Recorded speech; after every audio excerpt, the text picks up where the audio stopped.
I've, 22 male, been with Nicole, 25F, for a couple years now and she's always liked survival stuff and weaponry and all that. I absolutely don't. Really bad experiences with knives when I was younger, and Nicole knows about them. We both love Halloween and usually throw a party and dress up and goof around, cook up pumpkin seeds and watch movies. Anyway, the point is Nicole loves doing tricks with her knives, like 5-finger fillet, flicking it open and closed, twirling it etc., and she'll do it when we're watching a show or movie together, forgetting that I've asked her please not to. Or she'll buy a new one and show it off, asking if I wanted to give it first bite, and pout when I say no. 2 days ago she was playing with it again and I asked her why she keeps forgetting and she said wow okay don't insult my intelligence again, and then that it was just a knife and therefore not a big deal and therefore not that important to remember. After that, she put away the knife and we continued to have an okay night, but I was on edge and jumpy whenever she touched me. Yesterday she called me into the kitchen. Only she was playing 5-finger fillet. And I startled her and she messed up. Badly. I lost my cool. Screamed my head off, tried shouting what I knew about first aid at her while I raced to grab my phone, complete panic, dialing 911, only for her start laughing and show me that it was a prank involving red food dye and a carrot. She had a nice laugh about how I would have known it was a joke if I wasn't so squeamish about knives, that it's proof I need to get more comfortable, that anyone with passing knowledge knows that it doesn't look like that when something like that happens. She kept explaining how she did it, how she practiced, how she could show me, but I didn't even answer her. It was like my head was unde, or water and my heart was beating out of my chest. Just moved on autopilot and grabbed my keys and drove a few blocks away before pulling over to breath. Nicole tried to call me and the first thing I said was it wasn't funny at all, and she asked, "Are you crying?" Then I hung up on her. She kept texting me, saying she was sorry, that she didn't think I'd react so badly to a joke, that it was just meant to be good fun in the Halloween spirit. I ignored her. I texted her after that I was home but ignored everything else. This morning she sent the picture of the props to the group chat with a few of our mutual friends, and they chimed in saying it doesn't even look real. I've muted the chat since and I'm wondering if I have a leg to stand on before I go back and apologize. Edit 10:15 5:30 p.m. Further update here. It's overwhelming how much of a response this got, and I tried to read all of your comments. Some of them made me laugh, some warmed my heart, others had very hard truths that I still needed to hear, no matter how raw it left me. There are a lot of repeating questions and assumptions. First, we don't live together. At this point I don't think we ever will. Second, I stayed primarily because the good seemed to outweigh the bad. You remember the negatives more than the positive, so obviously I just had to remember her positive qualities instead of being swayed by my focus on the bad times. Plus it was always almost perfect after we had a fight, and I just assumed the boom and bust cycle was normal. I didn't know Nicole liked knives at first. A mutual friend, Crystal, who was in the group chat, and I met Crystal during a community college course, introduced us as I was new to the area, and at first Nicole and I hit it off as we had a lot of shared interests: music, art, outdoors activity, going antiquing, wine, food and cooking. Just a lot of things. We started dating and eventually went on a camping and hiking trip, where she used a knife to split some kindling and she was pointing it toward herself. I remember telling her to watch out and she had me to relax because she did it all the time. She asked me if I wanted to do it myself and I admitted I didn't like knives. Later in the trip we drank by the fire and talked, and that's when I told her about my trauma. She promised to protect me, and I remember that exactly because I had the mental image of her fending off a mugger and I joked that she was my hero. My trauma has been brought up after that point, and neither of us were drunk at the time. My knife issues typically don't impact my daily life except to make me more apt to be very slow in the kitchen when chopping things. It doesn't seem like abuse, especially when we're good. When it's bad, it's really rough. I don't have really any other baseline as I was a late bloomer dating wise. My dad always said that you should both give 110% in a relationship, but everyone argues. I thought working through the rough patches was normal. That's also why I was preparing to apologize, because it takes two in an argument, so I am responsible as well and need to apologize for my part. In this case, ruining the night with my reaction. I did go through therapy to help cope with the initial incident surrounding my aversion to knives.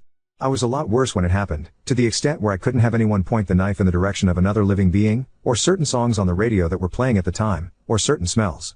I've made progress, but clearly not enough to stay with her and deal with her fidgeting with the knives. I will admit to backsliding a bit in that I seem a lot more anxious when I stay the night and can't stay asleep, or having more nightmares, which is why I believed her when she said I was overreacting. Also concerning the fidgeting, it's not a constant thing. Sometimes she'd go weeks without pulling the knife out. Update 1. I also kept adding to this as things developed, and I'm running on zero sleep, so I'm sorry if it's not very clear.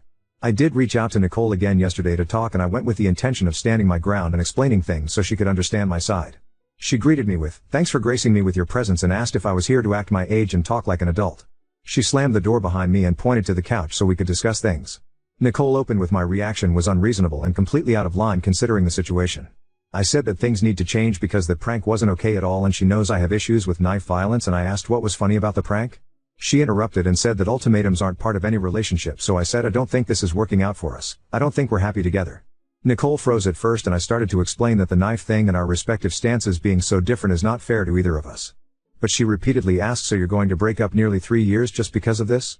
I tried to tell her it was more than just this, it was everything else. It was that she keeps forgetting and triggering me, that she loves playing with them but it upsets me, but she started talking over me and yelling that apparently I think she's an idiot and that I'm the best actor in the world because she never knew I felt so horrible, and that maybe I should call the cops on her for abuse. She grabbed her cell phone and offered it to me again and again, saying go on, call, but when I said we just need to talk, she interrupted with no you won't because you know, I know, we both know, no cop is going to arrest me for a joke. Also, I'm not very tall, 5 feet 9 inches, and she's only 5 feet 6 inches, but she was standing right in front of me while I was seated, so I couldn't get up without moving her.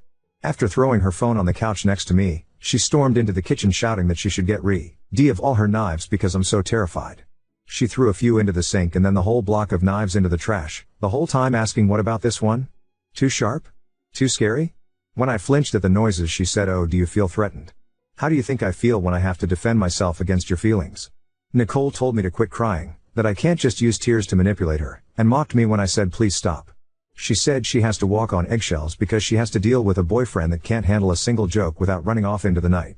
It's not hard to not overreact, literally just think before you go crazy. It's that simple, and that it's ridiculous that a grown man can't handle a knife or a gun, and I refuse to let go of my victimhood because anyone normal would have gotten over it by now. It's been nearly 9 years.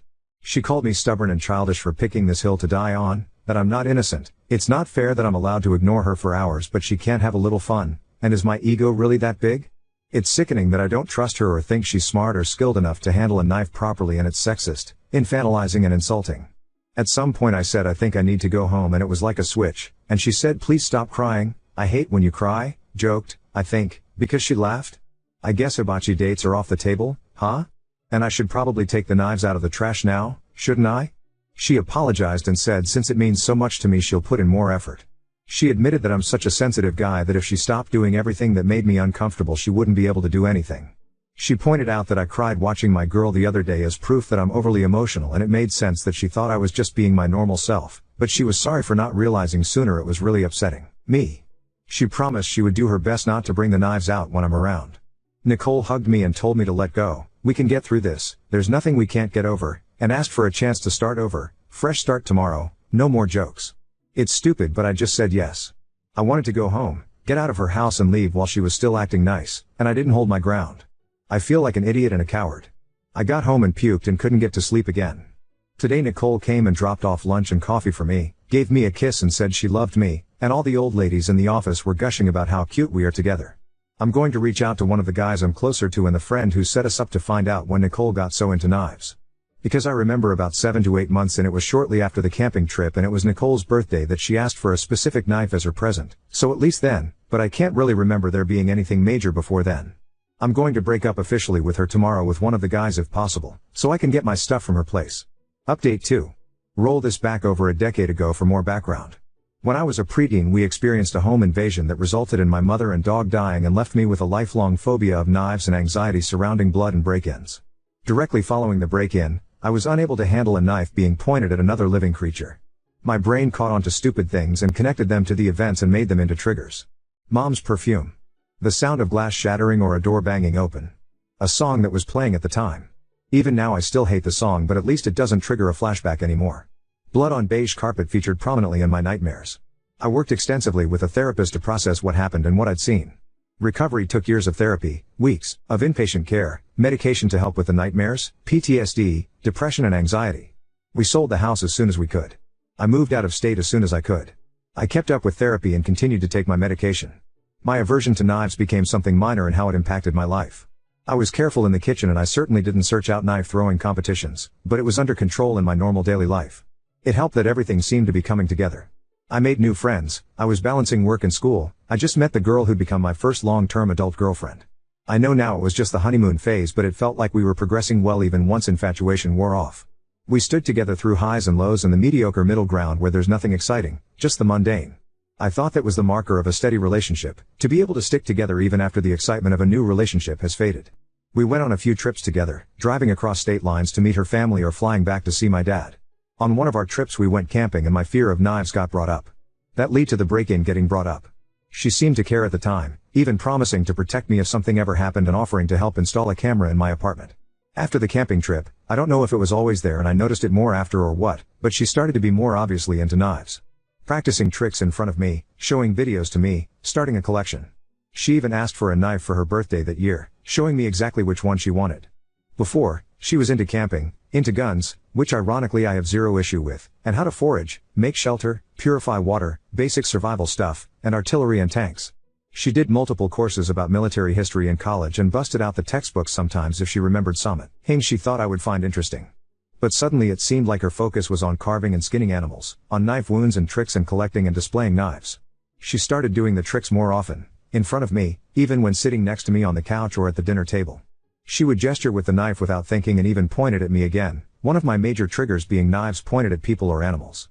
She started sending me videos of news clips of other break-ins, or news reports of robberies ending in murder, between a bunch of other funny videos or pictures, so checking Snapchat became a game of Russian roulette. If I didn't check the links sent through text, she'd keep sending them and ask what I thought. She'd forget she had the knife in hand when she came up to me, sometimes from behind. My nightmares came back. My anxiety got worse. No matter how often I reminded her to please stop playing with the knife in front of me, or at least not next to me, she would always forget after a little bit. Some part of me refuses to believe there's no way she risked bodily harm just to unnerve me. It came to a head when she pulled a prank where she pretended to cut off a finger. We had a huge fight, our biggest one yet. I wish I'd acted differently and hadn't stormed out, but I did. There is a lot about my time with Nicole I would do differently in hindsight. I was so sure I'd just break up with her for good. I don't know why I didn't stay broken up with her. When I did it first, I did it alone because my friend Jack rolled his eyes and called me a PC for wanting backup. So I did it in a coffee shop instead, hoping the public I could be my backup. Nicole stared at me with this affronted expression and it was like I couldn't find the words anymore. Her eyes were huge and wide and hateful. Like I've never seen anyone glare at me like that. She gripped onto the cup like she was going to throw it at me. I had it in my D to bolt the second she moved because I could see it so clearly. But then she started crying, loudly, and kept asking why I would do this to her and that she hoped I found happiness with someone better since she clearly wasn't enough for me despite doing everything to be a good girlfriend. I felt like shit and people were staring so I wished her well and asked if she wanted me to call a friend but she told me to leave her the fuck alone so I did. I hate how I handled the breakup but it felt in the moment like autopilot. In short order I lost the support of our mutual friends who had become my only friends during my relationship with Nicole, which I understand as they knew her for much longer. Jack actually confronted me and called me a piece of shit for embarrassing her like that in public, calling me trash for leaving her sobbing alone and not even offering her a ride home. He wouldn't listen to my explanations and said I could excuse myself but everyone now knew what kind of guy I really am. People at work mentioned how sad it was that we broke up. I didn't feel like it was the place to explain my reasoning and after the confrontation with Jack I didn't feel like I had a right to. I felt like crap, like a shit person, and I felt numb. I tried to move on, to find a new normal. After about a month of us being broken up, she called me and begged for me to come over to help her. She was scared she'd hurt herself. I went to her immediately. I held her all night, helped her wash her hair after days of not being able to bring herself to. She admitted she'd done a horrible thing and that she couldn't stand how she'd treated me, that she wished she could go back and change so we could still be together. Didn't know how to address that, so I just stayed with her the whole night, and the next day at work she came by to drop off a homemade lunch and to thank me for being there for her. I stupidly let myself get sucked back in. I get that it's my fault. Coffee in the morning, G became dinner and drinks out became movie nights and going to shows and flea markets together because we still had similar interests. One time she even noticed a booth with knives and directed us away, and while yes it wasn't necessary as I could see a knife display and not be freaked out, it was a nice gesture because before she would have gone there and either bought one herself or asked me to buy it for her, one of multiple changes that made me think maybe she was truly making an effort. That at the least maybe we could be friends again. I started to get invited back into the group somewhat. 2 months later she kissed me. We were both drunk and it didn't go any further. I didn't talk to her about it because I thought she didn't remember, but then she approached me to ask if there was any salvaging us, if she'd proven that she was different now and things would be better. I thought maybe. I stayed, because she really had been so sweet, it was like starting over, and we got back together. I was permitted back into the friend group in full, though Crystal had stopped talking to everyone and Jack still refused to talk to me, and while it was awkward at first, soon enough we were acting like we'd never stopped being friends for even a minute. It felt so good to go back to normal, it was like a weight off my chest and like I could breathe again. It was nice for a while. She was so careful about the knives thing and it really did feel so normal and steady. Sure we had small fights but we always made up shortly after and she'd be overwhelmingly loving after the fact. It felt like it was before, so it felt normal. I can't pinpoint when it started to creep back, but maybe when she started watching documentaries on her phone with the sound up high while sitting next to me, or when she'd poke or grab me while I was cutting up dinner then laugh at my startled response. Or she'd scoff if I teared up watching or reading something then tell me later that it was out of fondness, not exasperation, and I really needed to stop reading so much into it. Or she'd yell at me for forgetting something that she never even told me about, and then the next day she'd get frustrated that I didn't insist properly that she was mistaken. Like it was all small things that on their own weren't even that big of a deal, and I didn't feel like I could just speak up about it or else I was nitpicking her.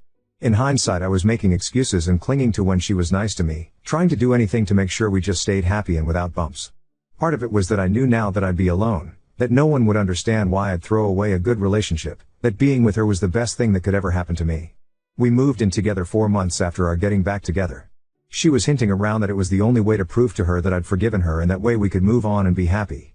She insisted I move into her place because it was easier to move an apartment into a house than the other way around.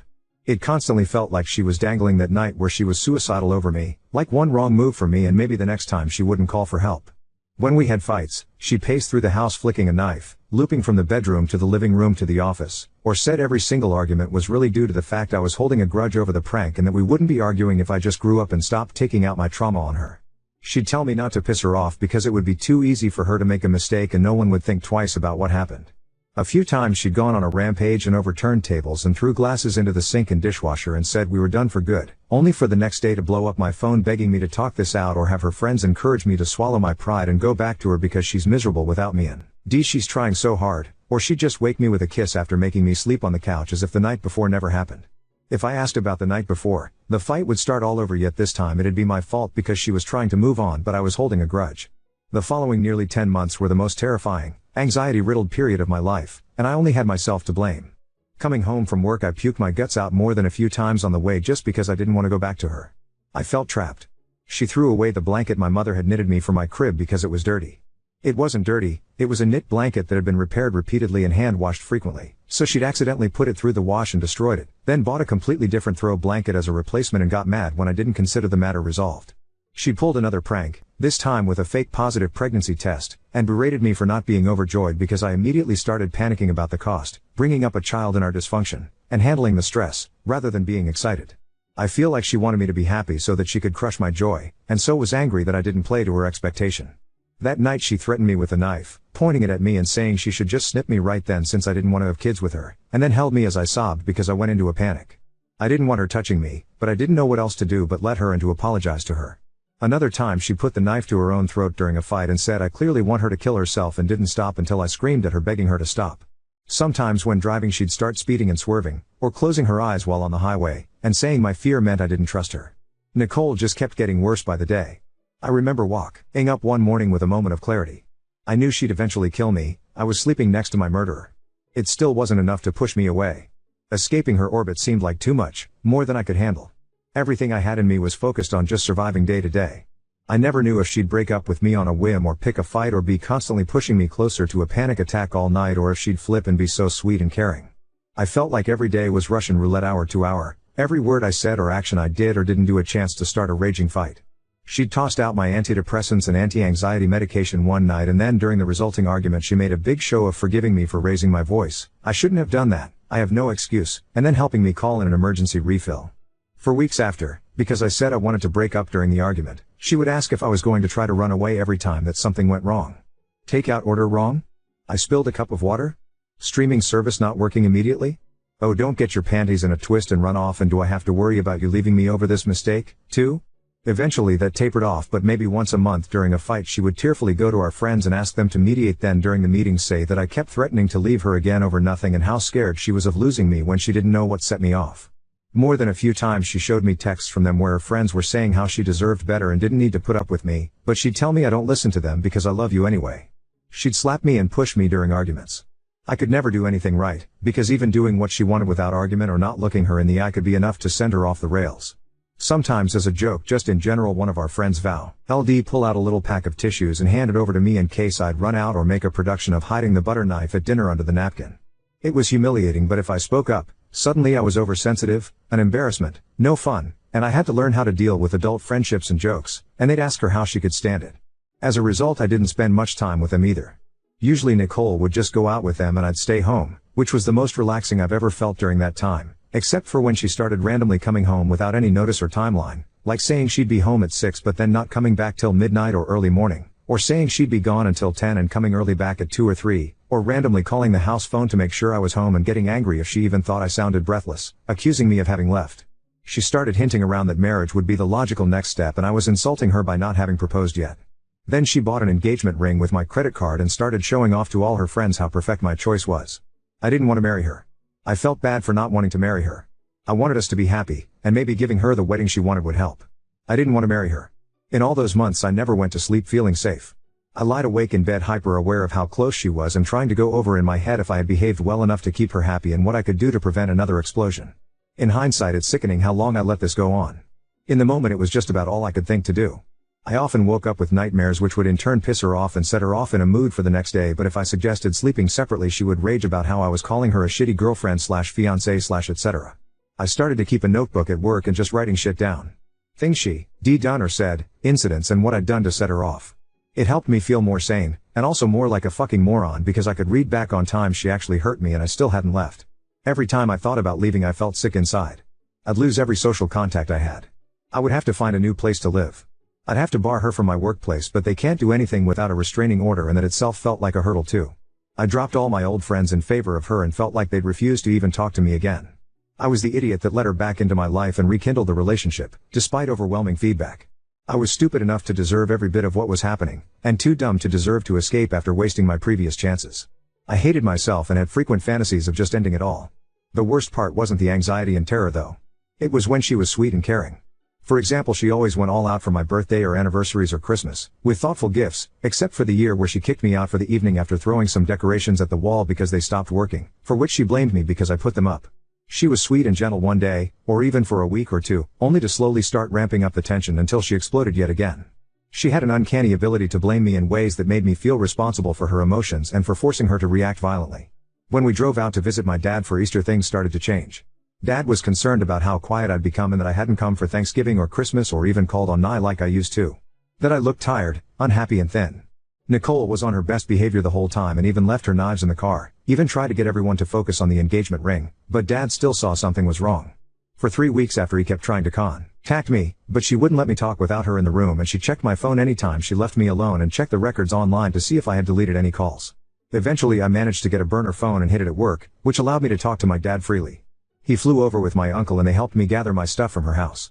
When Nicole started sobbing and begging me to stay, my uncle kept her from the kitchen knives and had his phone ready to call 911 if she tried to hurt herself or us. When Nicole started to insist I was taking her stuff too, even though I was only taking things either I brought with me or I bought for me, I just let it go. She got to keep a few sentimental items of mine and the loss hurt still, but the most important ones I was able to take, like I was able to get all my documentation and cards out of her house. I didn't even bother with the ring. It was just money and she was already acting up.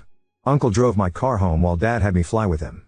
I'm ashamed to admit that the months directly following the breakup were almost worse than the time I spent with her, because I was out of survival mode and I couldn't force myself to function the way I used to. I felt like a parasite on my father, unable to get my shit together, falling apart over nothing, being so volatile it frightened me. I'm in therapy again. Sometimes I feel better, like I can see a way forward, but then I feel like I'm back in the thick of it and I'll never go back to normal and I'm permanently broken. Worse, every time I cry or get triggered or have a flashback, I can still hear her voice in my head calling me over emotional and too sensitive, that I'd be fine by now if I just got over myself, that what I went through wasn't that bad. She sent mail to my dad's house for a while, threatening letters and pleas for me to see reason and stop overreacting, pictures of us that were sentimental, guilt trips. At first I couldn't get a restraining order right away against her because I moved, something about the jurisdictions and courts, but when she sent those letters it helped at least make sure she couldn't continue to contact me. I found my old laptop a while ago and it had the password pre-populated. It wouldn't leave my mind, especially when I read what people were saying. Right now I'm just rambling to get my head straight, to be honest, but my DMs were full of people saying how the sex must be amazing, how stupid guys get when they want to stick their dick in something, that I don't have balls or a backbone clearly and I just need to man up. Basically everything I told myself to remind me of what I did to deserve being stuck with her. I don't know if I can muster the courage to address any responses to them, but I really just want to tie up this loose end in my life so maybe I can stop rehashing it mentally and finally move on. I might also give my therapist the notebook I kept of Nicole's abuse, but I haven't wanted to even look for it. There's still a box of shit that I haven't opened up because it's all fucked with my head so much. What I wish I knew at the start of all this shit was that any amount of genuine discomfort isn't an acceptable price in a relationship and you're allowed to stop giving them more chances even if they're trying and seem sorry.